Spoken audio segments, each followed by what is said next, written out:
변화의 주인공이 되라.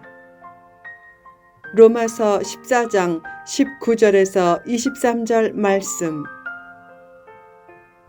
판단을 피하며 사는 길. 성도는 구원받기 전에는 모두 비참한 죄인들이었다. 하나님이 보시기에 자신은 노숙자나 무학자와 큰 차이가 없는 존재다. 그런 존재가 편협적인 판단을 통해 남을 배타하면 자신이 행복의 길에서 오히려 소외된다. 교만한 사람이 아니라면 최대한 많은 사람들을 힘써 품으라. 판단을 피하며 살려면 어떻게 해야 하는가? 1. 화평하기를 힘쓰라. 당시 로마 교회에서 유대인 신자들은 전통에 따라 돼지고기와 같은 음식을 먹지 않았지만 이방인 신자들은 아무거나 잘 먹었다. 그래서 유대인 신자들은 이방인 신자들을 경건치 못하다고 비판했고 이방인 신자들은 유대인 신자들에게 율법적인 자들이라고 비판했다. 그런 비본질적인 일로 갈등하지 말고 화평과 덕을 세우기 위해 힘쓰라. 공동체의 화평을 위해 무엇보다 중요한 것이 언어다. 말을 지혜롭게 부드럽고 덕스럽게 하는 훈련을 하라. 어떤 사람은 이렇게 말한다. 제 성격이 조금 직선적인 것 아시죠? 그래도 저는 뒤끝이 없어요. 자기 성향을 변명거리로 내세워 무례한 행동을 변명하려고 하지 말라. 무례한 것은 무례한 것이다. 말에 진리와 더불어 지혜와 사랑도 넘쳐야 한다. 사랑을 바탕으로 진리를 말하라. 지혜롭고 전략적으로 말하라. 전략적으로 말하라는 것은 요점을 잘 설명해서 갈등을 일으키지 말고 원수를 만들지 말라는 말이다.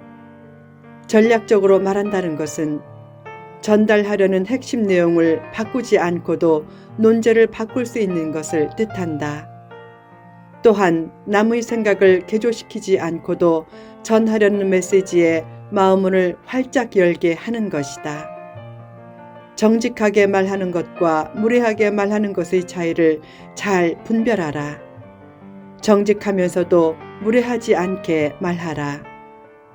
말할 때 열린 마음을 가지고 다음과 같은 생각을 먼저 하라. 이 말이 정말로 필요한 말인가? 이 말이 정말로 상대에게 유익을 주는 말인가? 필요한 말이나 상대에게 유익을 주는 말이 아니고 그저 자신을 기분 좋게 만드는 말이라면 그 말을 제고하라. 내가 옳고 상대가 틀릴지라도 상대를 바로 교정하려고 나서지 말고 먼저 이렇게 성찰하라. 내가 정말로 모든 현실을 잘 알고 이 말을 하는가? 어떤 사람이 마이크를 독점하거나 습관적으로 주제에 어긋난 말을 하는 사람이 아니라면 조금 주제에 어긋난 말을 한다고 해서 바로 말을 끊고 주제와 관련된 말을 하라 라고 무례하게 나서지 말라. 또한 틀린 얘기를 한다고 해서 말이 끝나기도 전에 즉시 말을 끊고 그 틀린 말을 바로 수정하겠다고 하지 말라. 남의 말이 끝날 때까지 조금 기다려주는 것도 필요하다. 남을 교정해야 할 때는 그의 유익을 위해서 해야지 자신이 기분 좋기 위해서 하지 말라. 하나님께서 주위에 있게 하신 사람을 조금 더 연고하고 배려하라. 혼자 있다가 사람을 만나게 되면 바로 말의 기여를 저속으로 바꾸라. 사회에서 치열하게 살다가 집에 들어가면 역시 그 직전에 말의 기여를 저속으로 바꾸라. 조금 더 남의 말을 들어주면서 남을 배려하면 화평과 행복의 크기도 커지고 결국 승리하는 인생이 된다.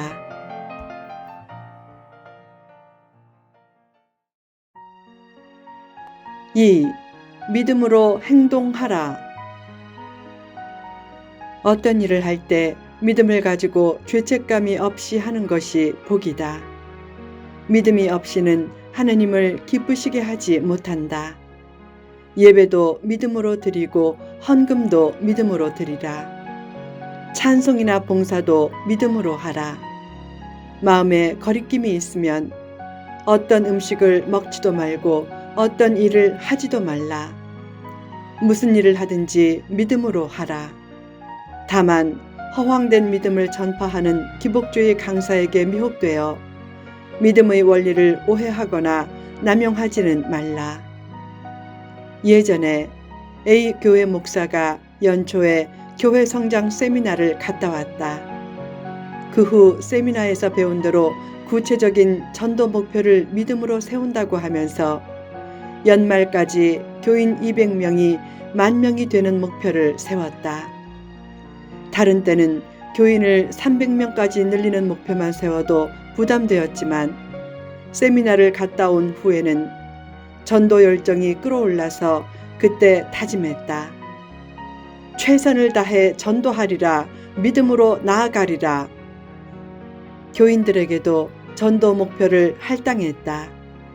전도사와 장로와 권사는 각각 50명, 집사는 20명, 청년 회원과 일반 성도는 각각 10명의 전도 목표를 할당하고 자신은 몇 명 할까를 생각하다가 본을 보이겠다고 100명을 전도하겠다고 다짐했다.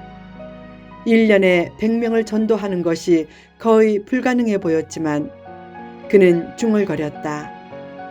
믿음으로 하면 된다. 왜 못하는가?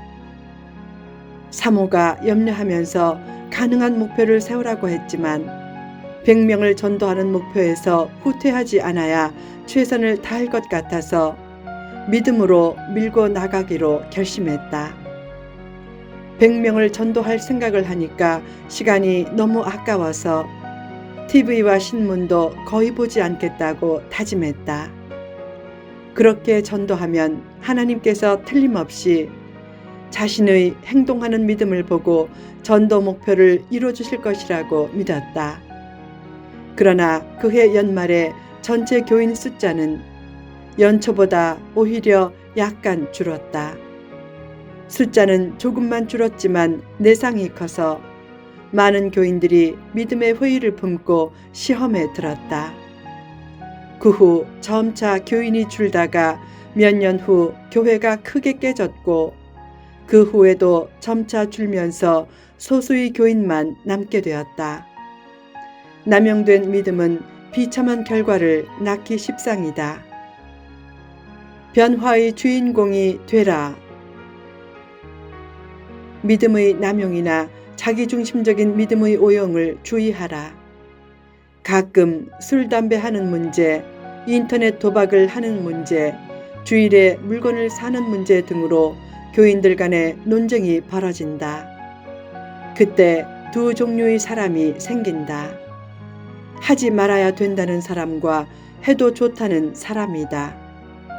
그때 자신이 어떤 생각을 가질 수는 있지만 그런 문제들은 구원의 문제나 진료의 문제가 아니기에 그런 문제로 남을 판단하거나 정죄하지 말라.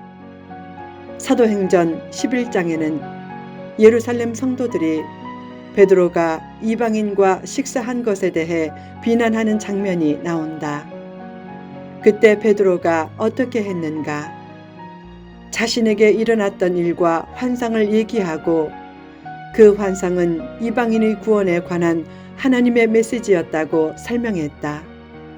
그는 유대교 전통에서 자란 사람이었지만 자기 철학과 생각을 고집하지 않고 하나님의 말씀에 마음문을 활짝 열었다. 비본질적인 문제에서는 그런 열린 태도가 필요하다. 베드로의 말을 듣고 예루살렘 교인들이 어떻게 반응했는가? 하나님께서 이방인에게도 생명 얻는 회개를 주셨다 라고 하며 하나님께 영광을 돌렸다. 베드로뿐만 아니라 성도들도 하나님의 말씀에 열린 성도들이었다. 처음 그들 생각에는 베드로가 고기를 먹고 이방인들과 교제하는 것이 이해되지 않았지만 베드로의 얘기를 듣고 자기들이 생각을 바꾸고 오히려 하나님을 찬양한 것이다. 얼마나 복된 모습인가. 사랑과 이해와 관용으로 아름답게 변화되라. 예수님은 가나 혼인잔치에서 물로 포도주를 만드셨다. 그것은 변화의 중요성을 상징하는 기적이다. 예수님을 믿는다는 것은 변화의 주인공이 되는 것이다. 창녀가 예수님을 만나 거룩한 성녀가 되는 것이 예수 믿는 삶의 요체다. 늘 평안과 평화를 추구하고 믿음으로 행동해서 변화의 주인공이 되라.